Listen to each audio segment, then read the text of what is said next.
날 위해 지키셨고 주의 말 날 위해 맡기셨으니 이제는 내가 사는 것이 아니요 오직 주를 위해 사는 것이라.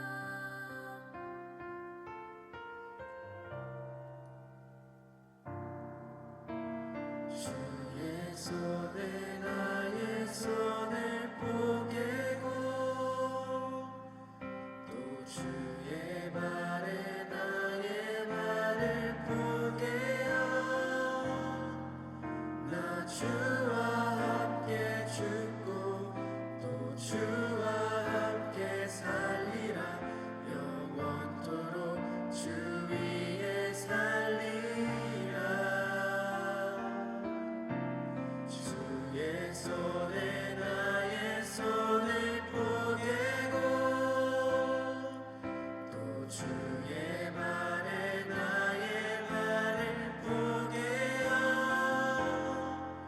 나 주와 함께 죽고 또 주와 함께 살리라. 영원토록 주 위에 살리라. 주 위에 살리라.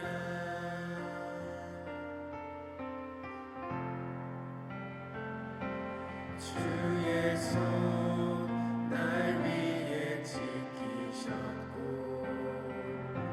주의 발 날 위해 맡기셨으니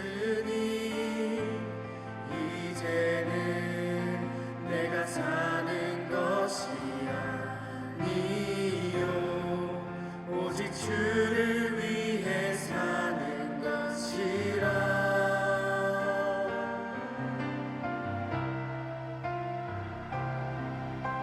주의 손에 나의 손을 포개고 또 주의 발에 나의 발을 포개어 나 주와 함께 죽고 또 주와 함께 살리라. 영원토록 주 위에 살리라. 주의 손에 나의 손을 포개고 또 주의 발에 나의 발을 포개어 나 주와 함께 죽고 또 주와 함께 살리라. 영원토록 주 위에 살리라. 주 위에 살리라.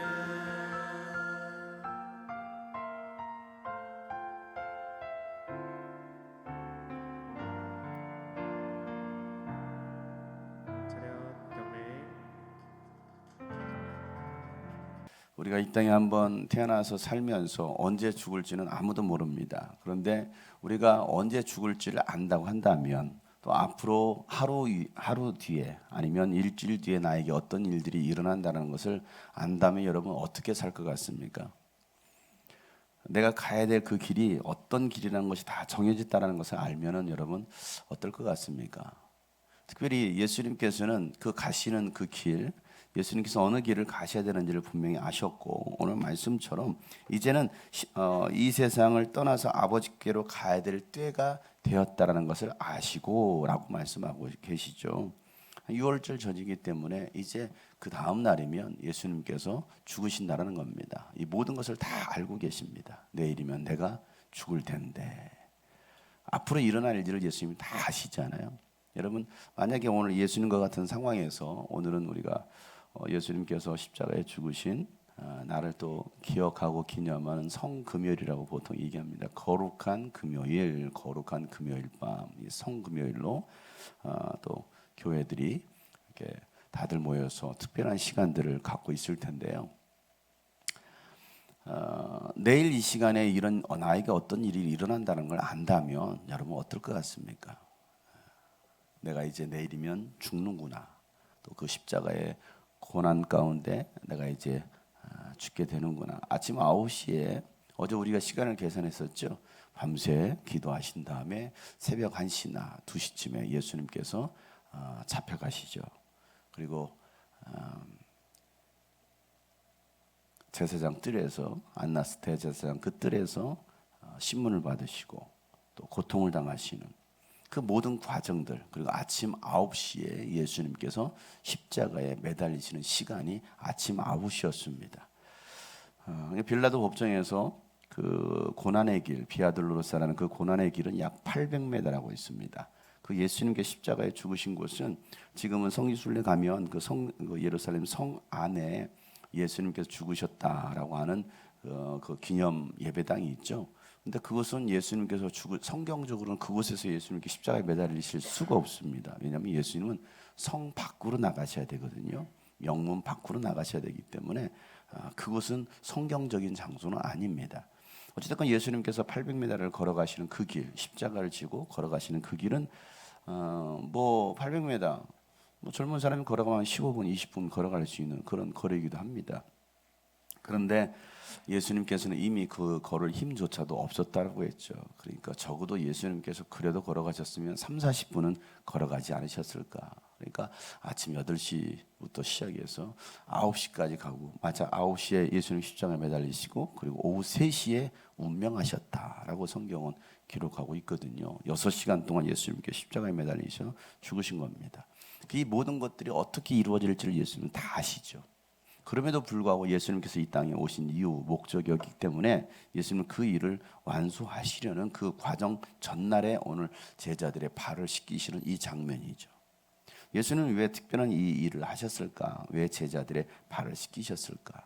예수님은 이제 죽을 때가 되었다라는 걸 아셨고, 그래서 예수님은 마지막 그 순간까지도 세상에 남겨질 자기 사람들, 제자들을 사랑하시되 끝까지 사랑하셨다 이렇게 말씀하고 있습니다. 자기의 사람들을 끝까지 책임졌다라는 거거든요. 이게 하나님의 사랑이고 예수님의 사랑이죠. 그럼 우리가 가져야 될 사랑은 어떤 사랑이야 하는 거예요.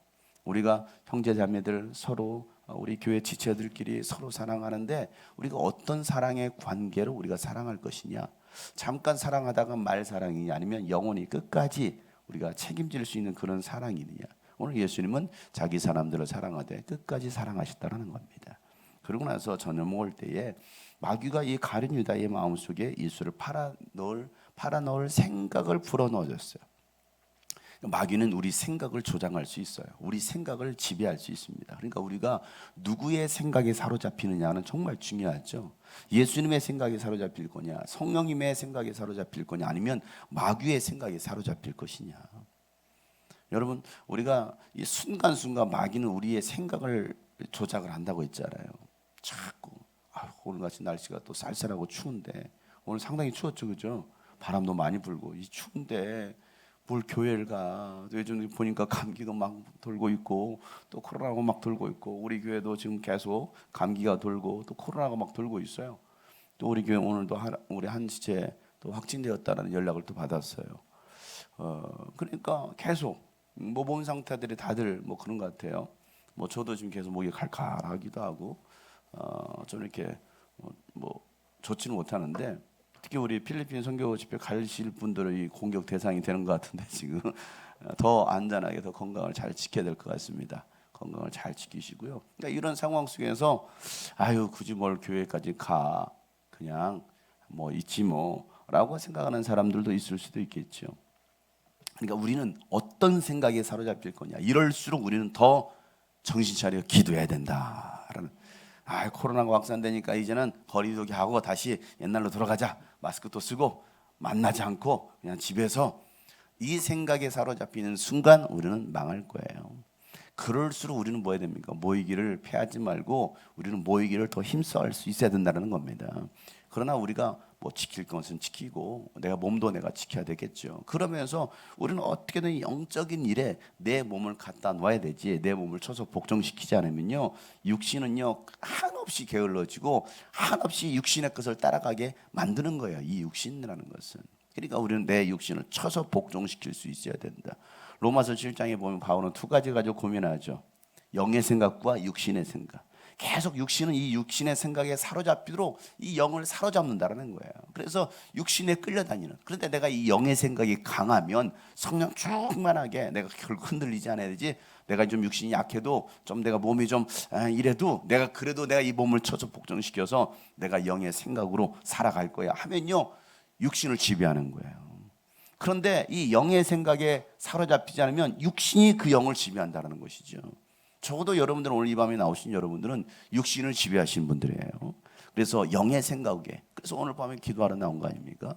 여러분 이 자리에 나온 것만으로도 여러분들은 대단하신 것이죠. 잘하셨어요. 우리 옆에 계시면 엄지척 당신 잘하셨습니다. 축복합니다. 오늘 기도가 응답 받으세요. 윤샤리는 입을 뻥끗도 안 하고 있어요. 윤샤리는 필리핀 간다면서 입은 뭐 뻥끗 안 하고 하라고 할 때 말을 안 듣고 더럽게 안 듣는 윤드론, 이름을 바꾸자기해서 샤론이 아니라 윤드론으로 바꾸자기해서 아무래도 그러니까 우리는 자꾸 영의 생각, 육신의 생각이 계속 틈을 타잖아요. 그 사이에서 싸운다라는 거예요. 싸운다. 육신의 생각과 영의 생각이 싸운다. 그런데 이것을 이길 수 있는 유일한 방법은 오직 성령의 법밖에 없다라고 로마서 8장 1절 2절에 그렇게 바울이 고백하는 것이죠. 여러분, 우리는 성령 충만함 받아야 됩니다. 성령으로 우리는 살아가는 겁니다. 그럴 때 이 육신을 지배할 수 있다. 이 정신력도요, 지배하는 거예요. 그런데 이 정신을 잃어버리면 육체가 지배하잖아요. 오늘 일주일 동안 여러분 저녁마다 나오셔서 기도하시고 또 먼 거리 일주일에 한 번도 아니고 수요일날 금요일만 나올 법했는데 월화수목금 이거 5번을 채우는 게 쉽지도 않을 텐데 쉽지 않죠. 계속 나오는 게 왔다 갔다 하는 시간도 멀죠 다들. 그러니까 적어도 이 집회를 위해서 8시면은 5시부터만 움직이려고 준비하고 했으니까 저 집에 들어가면 또 12시일 것이고 피곤해. 생각만 해도 피곤해. 그 다음날 출근 안 합니까? 또 출근하잖아요. 얼마나 피곤합니까? 그러니까 나는 여기 도착하자마자 나는 피곤하다. 그래서 나는 피곤하다. 그러면 진짜 피곤한 거예요. 피곤하지만 저도 아침에 일어나는 게 쉽지 않더라고요. 쉽지 않아요. 그런데 나는 또 여전히 피곤하다. 나는 늘 피곤해. 피곤하면 진짜 피곤한 거예요. 그러나 나는 이 피곤함을 이길 거야 하고 정신력으로 싸우고 이기면요, 이길 수가 있는 거예요. 이길 수가 있는 거예요. 여러분들은 정신력으로 육체를 지배할 수 있길 바랍니다. 거기에 정신력 가지고만 되는 게 아니라 우리는 성령의 능력으로 영으로 여러분 생각과 육체를 지배하시길 바랍니다. 가룟 유다는요, 어제 말씀처럼 뭘 사랑했어요? 돈을 사랑했어요. 돈을 사랑하니까 결국에는 예수님을 은 30에 팔아 넘겨버리는, 참 어떻게 그럴 수가 있습니까? 사랑하는 제자라고 했던 그가 예수님을 따라다녔을 때 그 처음 마음하고는 마음이 바뀐 거예요. 처음에 그 마음 가지고 따라다녔을까요? 예수님의 행세도 별로 그렇게 좋지 않았어. 목수의 아들이었으니 얼마나 유용한 메이커 옷을 입었겠습니까? 뭐 입겠습니까? 초라한 옷차림, 젊은 사람이에요. 또 따라다니고 부른 사람 보니까 처음 불렀던 사람이 바로 어부들 아닙니까? 그러니까 예수를 따라가는 사람들도 보니까 별로 시원찮은 사람들. 어찌됐건 뭔가에 이끌려서 그가 예수님의 제자로 발탁이 된 거 아닙니까? 나도 예수님 따라가겠습니다. 예수님 강제로 한 게 아니잖아요. 나를 따라오너라 했을 때 no 하면 안 가는 거예요. 오늘도 마찬가지죠. 첫날 우리가 주가 쓰시겠다라 그랬어요. 주님께서 여러분 쓰시겠다 하실 때 no, 나는 그럴 마음이 없는데요. 이건 내 거예요. 내가 이 나귀 새끼를 내가 왜 줍니까? 이게 얼마나 큰 내 재산인데. 그러니까 no 하면 오케이, 끝나는 거예요. 주님께서 우리에게 강제로 우리를 막 어거지로 끌어다가 절대 하지 않아요. 절대 하지 않아요. 하나님께서 항상 우리에게 선택할 수 있는 자유를 주시는 거예요. 네가 선택하겠느냐? 나를 따라오너라? 오케이, 알겠습니다 하고 따라갈 수 있어요. 그러나 노 하면 안 따라가는 거죠. 어찌됐건 처음 가룟 유다는 오케이 하고서 예수님을 따라다녔습니다. 어떤 생각이었던지. 그런데 뭔가 처음에는 잘했겠죠. 그러니까 예수님께 신임을 받았고 그래서 돈꾀도 맡았단 말이에요. 재정부장으로 또 사역을 했단 말이에요. 그런데 돈을 만지다 보니까 자꾸 육신의 생각이 들어오네. 예수님 막 병들 고치니까 드릴 건 없고 이거 집에서 주면 마늘이라도 한 보따리 가져가세요 하고 마늘 주지. 또 이거 우리 고추 농사인데 고추라도 무화과 농사 무화과라도 가져가시고 막 포도도 가져가시고 올리브도 가져가시고 하다 보니까 아유 너무 무겁잖아. 이걸 돈으로 바꿔서 잘 생각해 보세요. 그렇게 해서 돈으로 바꿀 수도 있잖아요. 이거 다 가지고 다닐 수 없으니까. 감사하다고 어떤 사람은 또 양 한 마리, 양 새끼 한 마리 줬을 수도 있고, 그죠? 제가 초창기 때 집회를 갈 때요, 개척하고 집회할 때 제가 무료로 집회한답니다. 했더니 진짜 이게 수공에 뭐 비누 만든 거 그런 거 주시, 사례비는 드릴 게 없고요 하면서 뭐 이런 거 주신 분도 있어요. 어디 갔더니 지난번에 제가 미역 한 보따리 한 박스 받아왔잖아요. 완도 미역 한 박스 우리 교인들 나눠주고 막 그랬죠. 어쨌든 그런 것들로 받을 수 있어요. 받을 수 있어요. 그러니까 예수님도 분명히 그랬을 것이다. 그러면 가룟 유다는 그거 가지고 돈으로 바꿨을 수 있겠죠. 왜? 그 양을 끌고 다닐 수 없으니까. 그러면서 예수님 따라다니니까 돈도 생기네. 쏠쏠한데 괜찮은데. 예수님 물어보잖아요. 너희가 나를 따라올 때 너희들이 부족한 것이 있더냐? 라고 물어봤을 때 아니요. 부족한 게 전혀 없었습니다. 그러니까 예수님만 따라다니면 굶지는 않아요. 저 따라다니면요 굶지는 않아요. 뭐라도 더 나옵니다, 여러분. 식당에 가도 제가 앉아 있으면 뭐라도 더 나와요. 목사님이라고 더 나오는가 봐 하면서 아니에요. 여러분 예수님 따라다니면 절대 굶지 않아요. 예수님 믿으면 굶지 않습니다. 우리가 하나님의 일에 힘쓰면요 하나님은 먹을 걸 채워주실 뿐만 아니라 30배, 60배, 100배로 채워주십니다. 그 하나님을 경험하고 나면 이게 믿음의 담대함이 커지는 거예요. 이게 믿음의 어떤 응답을 받아본 게 없으니까 막 쫓아내가지고 막 이러고 있어요. 이러면서 가룟 유다도 처음에는 예수님을 따르다 보니까 막 돈이 들어오네, 괜찮네 하다가 자기도 몰래 그냥 자기를 쓰기 시작하는 거죠. 내 것으로 만드는 거예요. 주님의 것을 갖다가 내 것으로 만들던. 그래서 결국에는 마귀는 이놈은 뭐에 약하다? 돈에 약하구나. 여러분 나름대로 다 약점이 있을 겁니다. 여러분의 아킬레스건이라고 하죠. 그거 딱 건들면 돼요. 그러면 쓰러지는 거예요. 여러분 이 종아리 이거 종아리가 아니라 발목 뒤에 보니 아킬레스건이라는 게 힘줄 있잖아요. 이거 딱 끊어지면 이거 못 쓰는 거예요. 못 걸어요. 그러니까 이게 제일 약한 거. 마귀는 여러분의 가장 약한 것을 건듭니다. 그게 돈일 수도 있고요. 때로는 사람일 수도 있고요. 아니면 쾌락적인 것일 수도 있고, 여러분 가장 약한 것, 때로는 자녀일 수도 있고, 때로는 부모일 수도 있고요. 부모 때문에 안 되는 사람이 있어요. 엄마 가지 말래요. 아빠 가지 말래요. 어떤 사람은 우리 애들이요 싫어해요. 그래서 못하는 거예요. 내 아내가, 남편이. 이래서 결국은 못하는 사람들이 상당히 많거든요. 여러분의 약점이 뭐냐고요. 마귀는 그 약점을 가지고 노립니다. 가룟 유다는 돈의 약점을 가지고 있었습니다. 그러니까 예수를 팔아넘기는. 자, 내가 예수를 넘길 건데 나 얼마 줄 거요? 흥정하고 있어요, 여러분. 흥정하고 있어요. 생각해 보세요. 효원이가 가가지고 흥정하는 거야. 우리 목사님 내가 넘길 텐데 얼마 줄 거요? 흥정하는 거야. 그래, 야, 은 30 주겠다. 은 40, 그래. 네 노예값이야, 노예값. 돈 10만 원 받고 나를 팔아넘기네, 효원이가. 아주 나쁜 놈이지. 15년을 데리고 다녔더니 이것이 먹이로 얘가 이게 살쪄놨더니만은, 야, 나를 10만 원에 너는 팔아넘기네. 10만 원도 팔아넘겨요. 인간이 그렇게 간사해집니다. 악해지는 거예요. 그럼에도 불구하고 예수님은 그 가룟 유다조차도 사랑하신다는 사실이에요. 사랑해요. 배신할 줄 알면서도 예수님은 계속 보면 그에게 회개할 기회를 주십니다. 그런데도 가룟 유다는 이미 한번 미혹돼 버리니까 마귀에게 완전히 생각이 사로잡히니까 이게 안 바뀌어요. 여러분 교회에서도요, 제가 얼마나 많은 사람 봤습니까? 우리 교회도 얼마나 많은 사람이 거쳐갔습니까? 처음에는 그렇게 헌신하겠다고, 헌신도 아주 충성스럽게 하고, 목사님만 끝까지 따라가겠습니다 했던 사람들이 얼마나 많이 있습니까? 그런데 그런 사람들이 바뀌더라고요. 달라져요. 근데 달라질 때 뭘로? 생각으로. 그러니까 생각이 시험 드는 거예요. 생각이 미혹되는 거예요. 마귀가 그런 생각을 넣어주는 거예요. 야, 목사님 따라다니고 뭐 별게 있냐? 부터 시작해가지고, 야, 목사님도 이상해. 내가 볼 때는 저분도 내가 볼 때는 가다가 타락할 것 같아. 변질될 것 같아. 별의별 말들 가지고서, 자, 목사님, 야, 목사님 어떻게 저럴 수 있냐? 하면서 수많은 생각들을 넣어주죠. 넣어줘요. 그걸로 해서 결국은 걸러 넘어지게 하는 것입니다.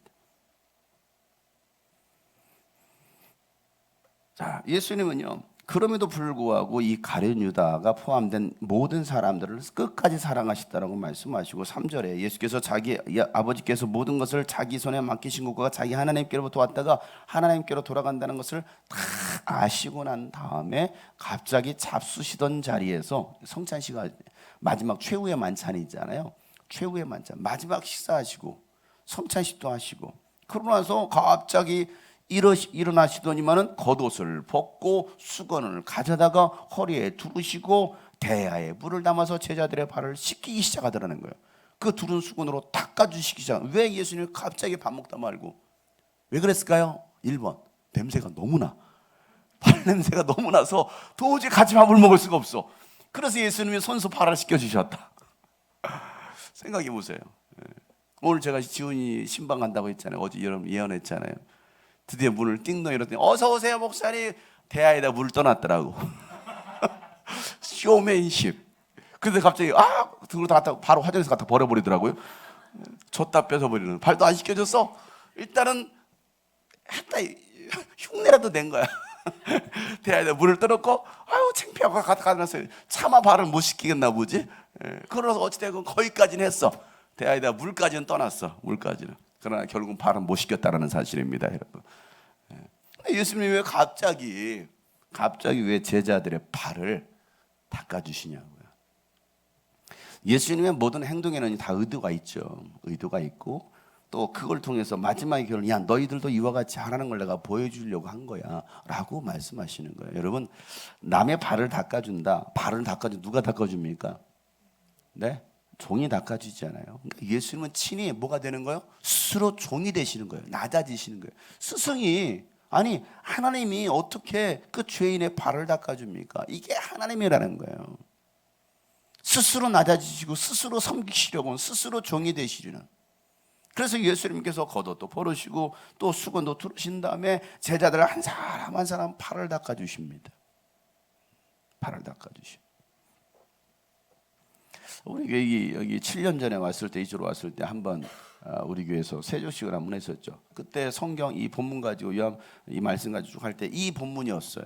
요한복음 강의했던 것 같아요. 요한복음 강의에서 이 본문 나왔을 때 이 설교를 하고 나서 제가 아무도 몰랐죠. 우리 성도들은 세조식 한다는 것을 제가 비밀로 제가 발 닦는 것도 다 저다 준비해놓고 따뜻한 물 해놓고 수건 다 미리 준비해놓고 그러고 나서 싹 제가 다 준비해놨어요. 물까지 데펴놓고 그러고 나서 제 아내한테만 지시를 해놨죠. 지시해놓고 그래서 세족식 할 거라고. 그러고 나서 이제 자 우리도 이와 같이 세족식 하겠습니다 하고서 물 떠다 갔다가 수건 챙겨놓고서 빈 대야와 물 담는 거 이렇게 해서 발을 닦아줬습니다. 그 뒤로는 안 닦아졌죠. 그때가 처음이자 뭐 마지막은 아니겠죠. 또 언젠가는 또 발을 또 주님이 닦으시라고 하면 닦아주라고 하면 또 닦아줄 수 있겠죠. 그때 발을 닦아주면 언제 제가 우리 성도들의 발을 닦아주겠습니까? 발 닦아드리면서 우리 성도들도 울고 또 뭐 저도 미운 사람 앞에서 울기도 하고 속 썩였던 사람 발을 닦아줄 때는 제가 우리 형제들은 발을 닦아주고 또 자매들은 제 아내가 닦아줬죠. 양측에서 분류해가지고 그러면서 예수님의 마음을 느껴보는 거죠. 예수님의 생각을 느껴보는 것이죠. 예수님은 어떠한 마음 가지고 제자들의 발을 닦아줬을까? 우리 아내분들은 남편의 발을 닦아줘 보셨나요? 우리 박은혜 자매님만 닦아주셨대. 역시 대단하신 역시 예수님의 마음을 가지셨어. 야, 대단해요. 우리 박은혜 자매님은 침대에까지 먹을 걸 수라상을 갖다 받쳐주시는 분이라 아이고. 아내가 남편의 발을 닦아주는 일도 거의 없죠. 또 남편이 아내의 발을 닦아주는 일도 거의 없죠. 내 발 좀 닦아줘봐요. 아이 냄새 봐야지. 뭘 닦아봐야 돼. 이럴지도 모르겠어요. 근데 발을 닦아줄 일이 거의 없죠. 근데 닦아주는 경우가 있어요. 남편이 아내가 만약에 병원에 입원해서 몸을 쓰지 못할 때, 움직이지 못할 때, 그럴 때는 아내가 남편의 발을 닦아주기도 하고 또 남편이 아내의 발을 닦아주기도 합니다. 정말 사랑의 어떤 친밀한 사랑의 관계 속에서 나올 수 있는 제자들의 발을 닦아줬다는 것은 정말 내가 종에 대해서 섬기는 것도 있지만 사랑함이 있었기 때문에 제자들의 발을 닦아주지 않았겠냐는 거예요. 그렇게 제자들의 발을 하나하나 닦아주고 있는데 다음 차례 시몬 베드로 차례가 나온 거예요. 베드로 차례가 되니까 주님 내 발을 또 씻기시렵니까? 그럼 내가 하는 일을 지금 너희가 왜 하는지를 몰라. 그러나 나중에는 알게 될 거야. 왜 갑자기 목사님이 우리들의 발을 닦아주시지? 그때는 모르죠. 여러분들이 왜 그러는지. 제가 아까 얘기했잖아요. 발을 닦아주면서 정말 그때 저를 속을 썩였던 분들도 계시거든요. 그런 분들도 발을 닦아주면서 마음 한편에서는 주님 내가 또 나에게 속 썩였다고 나를 좀 그렇게 힘들게 했다고 해서 내가 이분을 미워하지 않게 하세요. 내가 미워하지 않기를 원합니다. 그런 마음 가지고 저도 용서의 마음을 가지고서 또 용서해달라는 그 마음을 가지고 발을 닦아줬죠. 그 가운데 많은 분들이 떠났잖아요.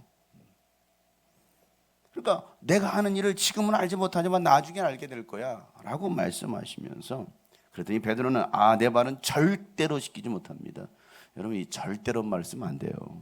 절대로 내 발은 절대로 씻기지 못합니다. 아주 이게 너무 베드로는요 극과 극이야. 너무 교만해. 너무나 교만해. 예수님께서 발을 씻겨주신다고 할 때 죄송스러운데 제 발을 내어드립니다 하고서 발을 씻을 수 있는 내 발은 절대 씻기지 못합니다. 그랬더니 예수님이 내가 너를 씻기지 않으면 너는 나와 상관없어. 그러니까 이러면 상관이 없다는 게 뭡니까? 그럼 너와 나는 아무런 관계가 없는 남남이야. 남남이야. 우리가 적어도 발을 씻길 수 있는 그런 관계라고 한다면 정말 사랑의 관계, 친밀한 관계 아니겠습니까? 이 사람의 어떤 필요를 채워줄 수 있는 그런 관계이고 또 영적인 의미에서는 뭡니까? 내가 너희들의 죄를 씻어준다는 거거든요. 내가 너희들의 더러움을 내가 씻겨줄 거야. 만약에 너희들이 나를 통해서 너희들이 발을 씻지 않는다면 너희들은 나와 상관없어 라는 말이 무슨 말이냐면 너는 나와 구원과는 상관이 없는 사람이야 라고 말씀하고 있는 거죠.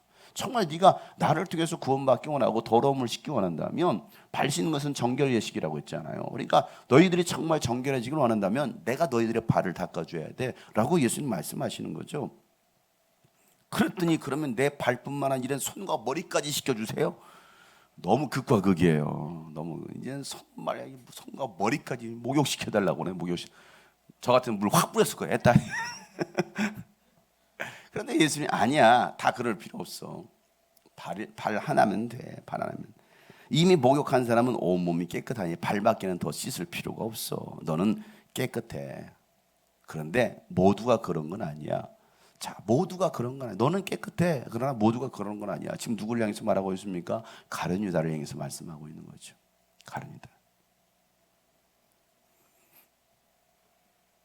여러분 오늘 이 말씀을 통해서 예수님께서 12절에 예수께서 제자들의 발을 씻겨주신 다음에 옷을 입으시고 식탁에 다시 앉으셔서 내가 너에게 이 한 일을 알고 있느냐? 너희가 나를 선생님 또는 주님이라고 부르는데 그것은 옳은 일이야. 왜? 내가 진짜 선생이니까. 너희들에게 내가 선생이잖아. 내가 주님이잖아. 그러면 주임이여 선생인 내가 너희의 발을 씻겨주었으니 너도 이제는 서로 남의 발을 씻겨주어라 이렇게 말씀하십니다. 내가 너희에게 한 것과 같이 너희도 이렇게 하라고 내가 본을 보여준 거야 라는 것이죠. 내가 본을 보이기 위해서 내가 선생이지만 내가 주님이지만 내가 너희들의 발을 닦아준 것은 선생은 이와 같아야 돼 라고 말하고 있는 거죠. 선생은 명령하고 그냥 지시하고 가르치는 사람이 말로만 가르치는 사람이 선생이 아니라 진짜 선생은 뭐냐는 거죠. 진짜 선생은 실천하는 거, 삶을 통해서 보여주는 거예요. 너희들도 이와 같이 하라. 너희들이 사돌아간다면 앞으로 너희들이 선생이 된다고 한다면 어떻게 해야 되겠느냐? 나처럼 낮아져서 섬겨야 되지 않겠느냐라고 말씀하시죠. 16절에 진정으로 말하기를 종이 주인보다 높지 않으며 보냄을 받은 사람이 보낸 사람보다 높지 않아. 나는 보냄 받았어. 나를 보낸 분이 누구예요? 하나님이시라는 것이죠. 하나님께서 나를 보내주셔서 내가 하나님보다 높지 않아. 종이 주인보다 높지 않아. 우리는 종이야. 주인이 우리에게 명령했어. 그럼 우리는 해야 될 일이 뭐라는 겁니까? 그대로 순종하는 거야. 순종하는 거야. 오늘 우리가 해야 될 일이 바로 이거라는 거. 섬기는 거. 너희는 서로 섬겨라.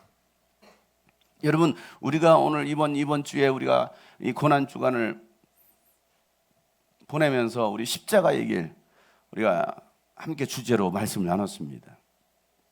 누가 이 십자가의 길을 걸어갈 거냐? 누가 십자가의 길을 걸어갈 거냐?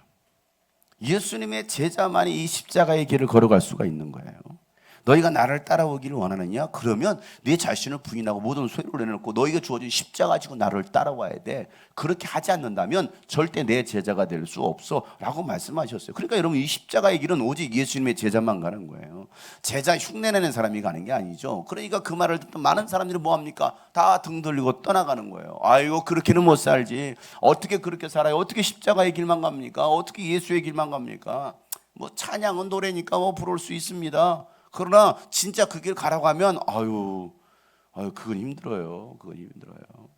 오늘 제가 원래 부르려고 설교 끝나고 부르려는 그 길 따라 뭔지 알지? 효원이 알아? 알지? 가사 있어요? 그 길 따라. 내가 오늘 지금 준비를 못했는데 그 길 따라. 효원이가 한번 독창하겠어요. 한번 여러분 감미로운 목소리로 두 눈을 감으시고 한번 들으시면서 주무시면 돼요.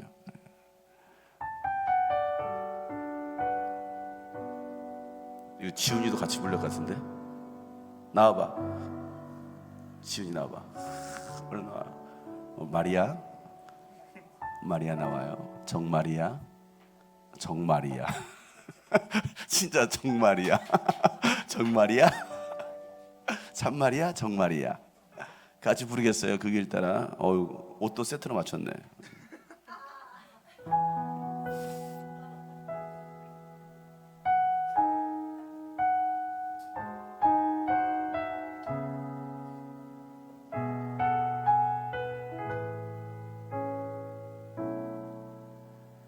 나의 부르심 그 길을 따라 한 걸음씩 걸어갈 때에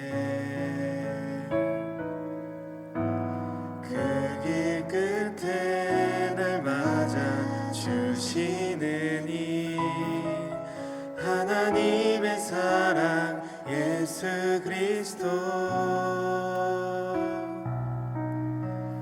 나를 부르신 그 사랑의 음성 내 마음에 들려올 때에 찬송하며 그 음성 따라가리 주를 경배하며 달려가리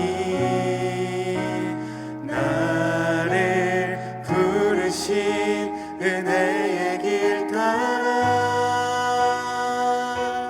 나를 보내신 진리의 길 따라 내 모든 걸 드리며 내 삶을 드리며 주를 예배하며 나아가리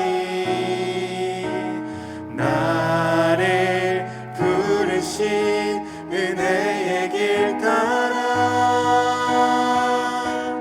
나를 보내신 진리의 길 따라 내 모든 걸 드리며 내 삶을 드리며 주를 예배하며 나아가리. 우리 다 같이 나를 부르신 은혜의 길 따라 나를 보내신 진리의 길 따라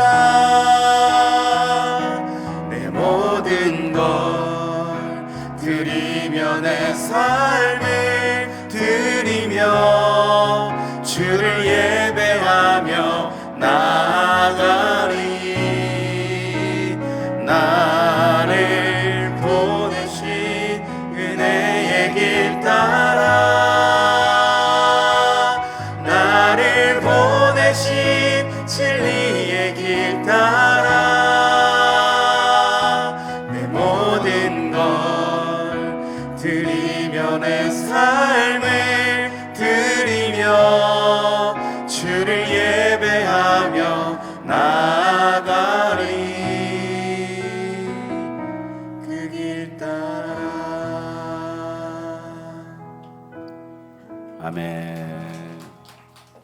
꼭 그 길을 따라가거라. 그 길 따라 부르고 다 그 길로 갔어요. 그러니까 우리가 찬양을 그렇게 할 수 있잖아요. 노래는 할 수 있잖아요. 그러나 정말 우리가 성령의 메인 사람이 되지 않으면요, 다 각기 제 길로 갑니다. 다. 내가 주를 버리지 않겠습니다. 나는 주님만을 따르겠습니다 했던 그 베드로도 어떻게 합니까? 나 저 사람 보러 3번씩이나 저주하면서, 그냥 막 저주하면서 나 저 사람 모른다고 막 욕하면서 떠나버릴 수 있다라는 거예요. 왜? 성령의 충만함을 잃어버리면. 그러니까 우리는요, 정말 이 성령의 충만함을 잃어버려서는 안 됩니다. 그래야 우리가 이 십자가의 길을 걸어갈 수 있는 거예요. 내가 주를 따르겠습니다. 그것도 진심이라고 했잖아요. 그것도 진심이에요. 우리가 하는 고백이 보면 다 거짓입니까? 아니에요. 진심이에요. 그런데 성령 충만함을 잃어버리면 그 진심이 거짓말이 돼버리잖아요. 끝까지 우리 그 고백을 변치 않고 그 주님 가시는 그 길을 따라갈 수 있어야 되는데, 적어도 우리 주님이 꿈꾸신 교회 성도들, 오늘 이 밤에 나와서 말씀을 듣고 또 유튜브로도 참여하신 여러분들은 정말 예수님 가신 그 길을 따라가기를 축복합니다. 오직 이 길밖에 없다라고 고백하면서, 하나님, 내가 이 길을 가겠습니다. 예수님의 길, 그 십자가의 길을 걷겠습니다. 그들이 바로 제자이고 제자의 삶이라는 것을 오늘 성경은 분명히 말하고 있잖아요. 예수님은 그 길을 위해서 오셨어요. 그리고 우리에게 이 길을 남겨주셨어요. 남겨주셨어요. 너에게 주어진 십자가 지고 나를 따르라. 나를 따르라. 우리 주님 오시는 그날까지 우리에게 주신 사명이 있습니다. 그것은요, 뭡니까? 영혼을 구원하라는 겁니다. 어떻게 영혼을 구원할 수 있습니까? 말로만 영혼을 구원합니까? 아니라는 것이죠. 100마디 말보다 뭐? 행동 하나가. 백문이요? 뭐라고 있어요? 100마디 말보다 한번 보는 게 좋다? 한번 보는 것보다 더 정확한 게 뭐예요? 해보는 게 좋은 거잖아요. 그러니까 맨날 말만 하는 사람이 있어요. 교회 안에서도 말은 정말 거창해요. 말은 아이고 정말 헌신자 같아요. 그런데 헌신자가 아니에요. 진짜 헌신하는 사람은요, 말하지 않고 와서 헌신합니다. 저 했어요 말하지 않아요. 진짜 헌신하는 사람은요, 말 없이 헌신해요. 오늘 주님 우리가 말씀하시는 것이 바로 그겁니다. 너희들이 정말 십자가의 길을 걷기를 원하느냐, 예수의 길을 가기를 원하느냐, 그러면 서로 섬기는 자가 되어라. 서로 본이 되어서 남의 발을 씻겨주라는 거예요. 남을 섬기라는 겁니다. 그들이 진짜 종이고 그가 바로 하나님의 말씀대로 살아가는 사람이다 라고 말씀하고 있죠. 여러분 34절 35절 뭐라고 합니까? 이제 나는 너에게 새로운 계명을 준다 라고 말씀하고 있습니다. 자, 가룟 유다가 나간 다음에 31절, 가룟 유다가 나간 다음에 예수님이 하신 말씀이에요. 이 새 계명은 누구에게 주고 있느냐? 바로 하나님의 말씀대로 순종하려고 남은 그 제자들에게 이 말씀을 하시는 거예요. 이제 나는 너에게 새로운 계명을 준다. 서로 사랑해라라는 거예요. 서로 사랑해라. 지금까지 그들은 율법에 배어 있었습니다. 율법을 따라 살았습니다. 그것도 뭡니까? 하나님을 사랑하라는 것이죠. 1계명 4계명까지는 하나님을 사랑하라. 5계명 내 부모를 공경하라부터 뭡니까? 이웃을 사랑하라는 거예요. 하나님을 사랑하고 이웃을 사랑하라. 그런데 말이야, 너희들에게 내가 줄 새로운 계명이 있어. 그 새로운 계명은 말이야, 서로 사랑하는 거야 라고 말씀하십니다. 서로 사랑하라. 내가 너희를 사랑한 것처럼 너희도 서로 사랑하라는 거예요. 그 전에는 야, 내 몸을 사랑하듯이 사랑하라고 했어요.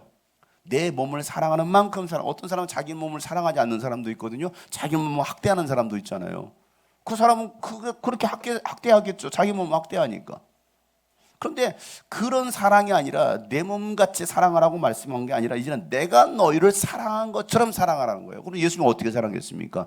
끝까지 사랑했다. 끝까지 사랑했다. 그리고 죽기까지 사랑했다. 예수님의 그 피 흘림의 그 사랑이 우리 가운데 있어야 되는, 그 사랑으로 사랑하는 것이지 내 어떤 생각 가지고 내 감정 가지고 사랑하는 것은요, 한계가 있어요. 그렇게는 사랑 못해요. 이 사람이 나한테 잘해주면요, 나도 이 사람한테 사랑한다고 할 수 있어요. 사실은 뭐 더 정확히 말하면 사랑한다기보다 좋아하는 거죠. 좋아하는 것이죠. 사랑은 뭡니까? 죽는 거거든요. 이 사람을 대신해서 죽을 수 있겠느냐? 죽을 수 있겠느냐? 그게 진짜 사랑이다. 자식을 위해서 정말 불 속이라도 뛰어 들어가가지고 그 자식을 살려내려고 하는 그 엄마의 마음, 아빠의 마음, 그게 진짜 사랑이라는 것이죠. 막 지진이 났는데 재밌는 동영상 하나가 있었어요. 그 뭐였냐면 부엌에서 막 일하고 있었어. 애기가 일하고 있는데 갑자기 지진이 난 거야.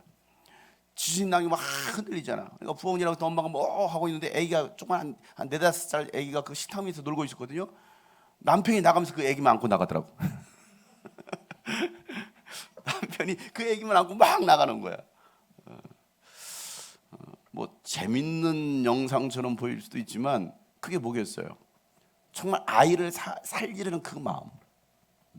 엄마는 뛰어나갈 수도 있어. 그렇잖아요. 근데 아기는 뭐 합니까? 누가 돌봐주지 않으면 뛰어나갈 수가 없는 거예요. 그러니까 그 아이를 먼저 구하겠다라는 것이죠. 여러분 차에 뒤에 보면 차 그 뒤통수에 이거 하나 뭐 붙여 있는 거 있죠. 혹시 뭐 급한 일이 생기면 우리 아이부터 살려주세요, 도와주세요라는 이런 글귀들 여러분 봤을 겁니다. 왜? 어른들은 어떻게 해도 살아날 수도 있고 아니면 괜찮아, 우리 아이부터 살려달라는 것이죠.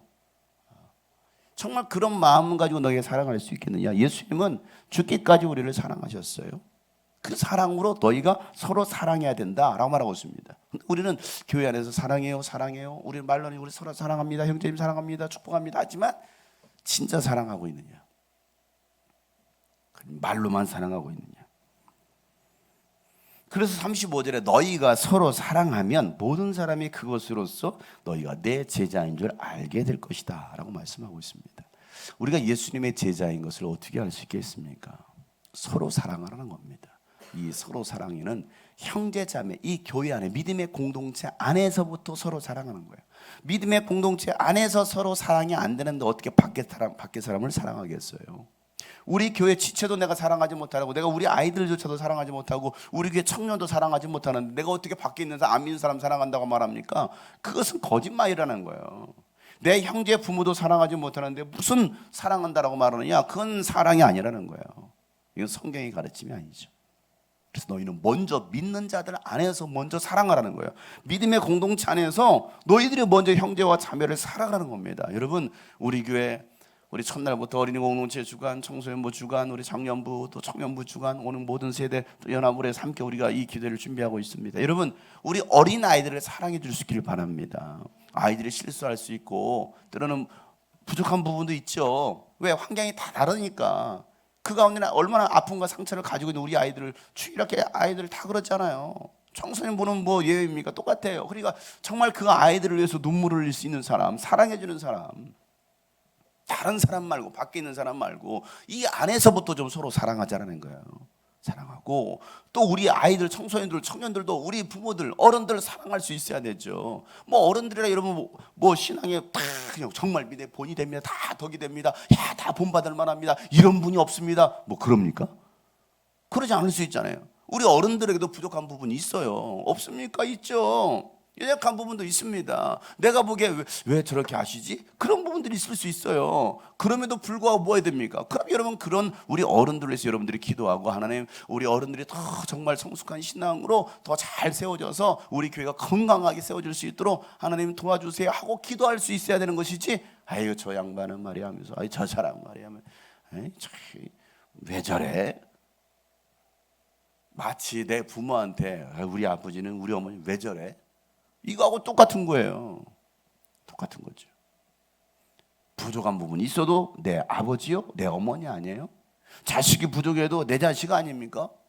좀 모자라도 형제들 아닙니까? 우리는 한 가족 아니에요? 가족이기 때문에 사랑하는 거예요. 가족이니까. 뭘 해줘서가 사랑이 아니라 가족이니까. 우리는 영적 하늘 가족 아닙니까? 여러분, 우리는 정말 이제는 서로 예수님께서 사랑하신 것처럼 서로 사랑할 수 있기를 여러분 축복합니다. 그렇게 너희가 사랑하면 모든 사람이 여러분은 예수님의 제자인 줄 알게 될 것이다 라고 말씀하고 있는 거예요. 그래서 오늘 이 말씀처럼 우리가 이 십자가의 길을 걸어가는 이 마지막 날, 예수님께서 이와 같이 하신 이유는 뭐냐면 영혼을 구원하라는 거예요. 섬김으로, 사랑으로 영혼을 구원하는 거예요. 우리가 이 교회가 존재하는 이유, 목적이 뭐예요? 여러분을 구원받은 그 은혜 여러분 무엇으로 보답합니까? 우리가 할 것은 없어요. 그냥 정말 영혼 구원하는 거, 그리고 함께 예배하는 거, 이게 전부 아니에요? 영혼을 구원하기 위해서 또 이민족뿐만 아니라 세계 열방 가운데 예수 그리스도의 교회를 세우는 일에 어떻게든 헌신하려고 우리가 함께 마음을 모으는 거 아니에요? 필리핀도 여러분 뭐 여유가 있어서 시간 남아서 놀러 가는 것도 아니잖아요. 왜 합니까? 이런 사역들을 왜 합니까, 여러분? 결국은 영혼을 구원하기 위해서요. 그러면 우리가 어떻게 될 것이냐? 정말 사랑하는 마음 가지고 발을 씻겨주고 종이 되어서 섬길 때에, 너희가 서로 섬길 때에 너희가 내 제자인 줄 알게 될 것이다 라고 말씀하고 있어요. 여러분, 이 십자가의 길, 우리가 섬김으로 그 길을 함께 걸어갔으면 좋겠습니다. 우리에게 필요한 것은 바로 그 예수님의 사랑입니다. 예수님의 사랑, 그 사랑 가지고 우리가 함께 이 길을 갔으면 좋겠습니다. 오늘 고난주간 마지막, 내일까지가 고난주간이에요. 주일은 부활절입니다. 지금은 예수님은 무덤에 들어가 계신 시간대이죠. 그러나 이 고난주간을 우리가 기억하면서 하나님, 내가 정말 이제는 십자가의 길을 걷겠습니다. 십자가의 길을 가겠습니다. 우리가 첫날부터 여러 말씀들을 나눴습니다. 여러 말씀들을 나눴는데 때로는 내가 원해서 하는 것일 수도 있지만 원해서 하지 않는 일들도 일어날 수 있다라고 했습니다. 그럼에도 불구하고 그 십자가의 길을 갔을 때에 하나님은 그를 통해서 위대한 일들을 행하셨다는 거였습니다. 그러나 그 십자가의 길을 내팽개치고 도망가 버린다면 남는 게 아무것도 없을 거예요. 오늘 말씀을 기억하면서 우리가 하나님, 우리가 그 길을 걸어가게 하여 주십시오. 함께 이 십자가의 길을 걸어가게 하여 주십시오. 그리고 서로 사랑함으로 먼저는 이곳에 있는 우리 지체들부터 사랑하고, 내가 사랑해야 될, 더 사랑해야 될 우리 지체가 누가 있을까? 오늘은 여기 있는 분들 혹시라도 내가 이 가운데 한 번도 말 걸어보지 않은 사람도 있을 거예요. 있죠? 한번 들어보세요. 한 번도 말 걸어보지 않은 사람, 한 번도 대화해본, 1분 이상 대화 안 해본 사람 있어요, 없어요? 있을걸요? 많이 있을 거예요. 한 번도 1분 이상, 나이하고도 1분 이상 대화 안 해봤잖아요. 나이가 무서워서. 그러니까 우리가요, 교회를 다니면서도 우리 교회 안에서도 이게 사랑의 교제가 안 돼. 사랑의 교제가. 어떤 사람은 진짜 가까이 오지 못하게 그냥 싸늘하게 가는 사람도 있잖아요. 우리 청년들 가운데도 있고 애들 가운데도 있단 말이에요. 그러니까 뭘 이렇게 가까이 하려고 해도 이렇게 눈을 피하고 가버리면 어떻게 할 수가 없어요. 참 뻘쭘해지죠. 안녕해도 쏙 지나가 버리고. 이건 애들뿐만 아니라 어른들도 마찬가지죠. 왜 그럴까요? 우리가 이 사랑의 마음이 없어요. 예수님의 사랑의 마음. 우리가 정말 이 종된 이 사랑의 마음 가지고 우리가 함께 섬기며 이 십자가의 길을 걸어갔으면 좋겠습니다.